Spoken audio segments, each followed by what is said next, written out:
آپ صلی اللہ علیہ وسلم نے فرمایا جس انسان نے ایک دن میں یہ 5 اعمال کیے اللہ تعالیٰ اس انسان کو جنتیوں میں لکھے گا. اللہ تعالیٰ اس انسان کو جنتیوں میں لکھے گا. پہلا کام کیا ہے؟ مریض کی عیادت کرنا.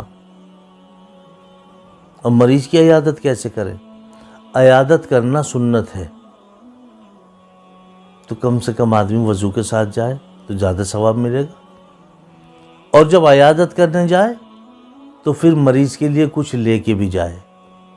2 روپے کا کوئی پھل لے لو، 2 کا نہیں 5 روپے کا آ جائے گا. چھوٹا سا ایک پھل لے لو، ایک امرود لے لو، ایک سیب لے لو. ایک سیب لے لو، چپکے سے جا کے مریض کی عیادت کرو اور اس کو تسلی دو. اللہ کا شکر ہے آپ پریشان نہ ہو، آپ کا مرض کوئی بہت بڑا نہیں ہے، انشاءاللہ آپ بہت جلدی ٹھیک ہو جاؤ گے. اور مجھے تو پہلے سے آپ ہنس پشت نظر آ رہے ہیں. تو اس کا دل شیر ہوگا، اس کے دل میں آپ کی بھی عزت ہوگی اور اس کو لگے گا کہ میں الحمدللہ اب شفا کی طرف ہوں، اللہ تعالیٰ مجھے شفا عطا فرما رہے ہیں. تو اس انداز سے آپ عیادت کریں مریض کی.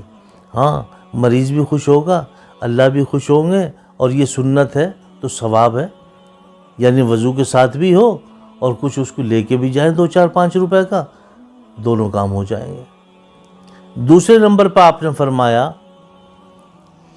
کہ جنازے میں شریک ہونا. اگر کوئی آپ کا اپنا شناسہ ہے یا اچانک میں کوئی اس طرح کا آدمی ہے، اس کے جنازے میں شریک ہو جاؤ. اس کے جنازے میں شریک ہو جاؤ. اس جنازے میں فرشتے بھی ہوتے ہیں. ہاں، فرشتے بھی ہوتے ہیں. اور کبھی بھی جنازے سے آگے آگے مت چلنا، جنازے کے پیچھے چلنا. ہاں، اور میت کے لیے دعا کرتے ہوئے چلنا. قبرستان تک اگر جانے کا وقت ہے آپ کے پاس میں تو قبرستان بھی جاؤ، مٹی دے کے آؤ، اس کے لیے ایصال ثواب بھی کر کے آؤ. سمجھے؟ یہ اس طرح سے حاضر ہونا. یہ نہیں جنازے سے پہلے قبرستان جا کے بیٹھ جاؤ. ایسے جا کے بیٹھو گے تو مکروہ ہے. قبرستان میں جو لوگ جنازے سے پہلے جا کے بیٹھتے ہیں ان کو بیٹھنے کی اجازت نہیں ہے. اگر وہ قبرستان میں جنازے سے پہلے پہنچ گئے ہیں تو جب تک جنازہ قبرستان میں نہ پہنچ جائے اور زمین پہ نہ اتر جائے تب تک آپ کو بیٹھنے کی اجازت نہیں ہے. اور قبرستان میں جنازے سے پہلے اگر آپ جاتے ہیں کسی کی غیبت مت کرو، چغلی مت کرو. ہم لوگ یہاں تک گر چکے ہیں جس کے جنازے میں شریک ہوتے ہیں اسی کی برائی کرنے لگتے ہیں. جنازہ بھی آیا نہیں، اسی کی برائی شروع کر دی. ارے میاں چھوڑو، ہم جانتے ہیں اسے، تم نہیں جانتے. نماز تو یہ پڑھنے لگا تھا، ورنہ پہلے کیسے تھا؟ بس ارے میاں بس اللہ ہے، اللہ کس کو کب ہدایت دے دے، کب توفیق دے دے. میرے بھائیو، ڈرو اللہ تعالیٰ سے ڈرو. اللہ تعالیٰ سے بھی گمان اچھا رکھو، اللہ تعالیٰ کے بندوں سے بھی گمان اچھا رکھو. مرنے والی کی خوبی بیان کرو. میرے مصطفیٰ صلی اللہ علیہ وسلم نے فرمایا مرنے والے کی خوبی بیان کرو، اس کی برائی بیان مت کرو.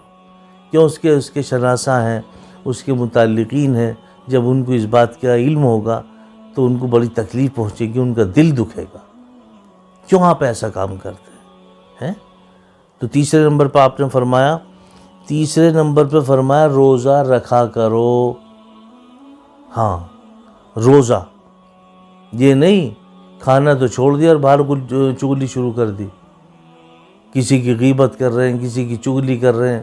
ٹائم پاس نہیں ہو رہا ہے تو ہنسی مذاق کر رہے ہیں، ٹائم پاس کر رہے ہیں. نہیں، بلکہ روزہ تو روزہ ہے.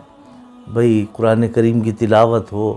اگر آپ پڑھے ہوئے نہیں ہیں تو جو صورتیں آپ پہ آتی ہیں اس صورتوں کا مذاکرہ کر لو اور کوئی تسبیحات کر لو. بہرحال خاموش رہو اگر کچھ بھی نہیں ہو سکتا، لیکن ان کی غیبت میں مت پھنسو، ورنہ آپ کا روزہ کیا، آپ کا فاقہ ہے.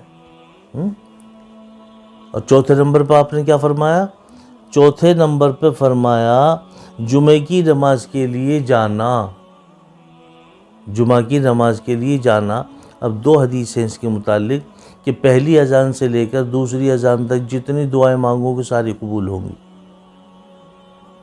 اور ایک حدیث یہ ہے کہ جو امام صاحب خطبہ کے درمیان ایک لمحے کے لیے بیٹھتے ہیں اس وقت میں جتنی آپ دل میں دعائیں مانگیں گے ساری قبول ہوں گی۔ اور مزید یہ بھی ہے کہ تکبیر کے ساتھ میں جب تکبیر ہوتی ہے اور آپ چپ کے دل میں دعائیں مانگتے ہیں زبان سے، وہ دعائیں بھی آپ کی رد نہیں ہوتی ہیں، وہ دعائیں بھی آپ کی رد نہیں ہوتی ہیں۔ تو جمعہ کے دن نماز کے لیے جانا، اور 5ویں نمبر پہ کیا ہے؟ غلام کو آزاد کر دینا، یعنی جو آپ کے پاس ملازم ہیں ان کو نماز پڑھنے کی اجازت دینا۔ جاؤ بھائی نماز پڑھو، غسل کرو، اچھے کپڑے پہنو اور مسجد میں پہنچو، بھائی جمعہ کی نماز ادا کرو۔ تو یہ فرمایا کہ جس نے یہ 5 کام ایک دن میں کر لیے، اللہ تعالیٰ اس کو جنتیوں میں لکھے گا، اللہ تعالیٰ خود جنتیوں میں لکھیں گے۔ اللہ اس پہ ہم سب کو یقین نصیب فرمائے۔ وما علینا الا البلاغ۔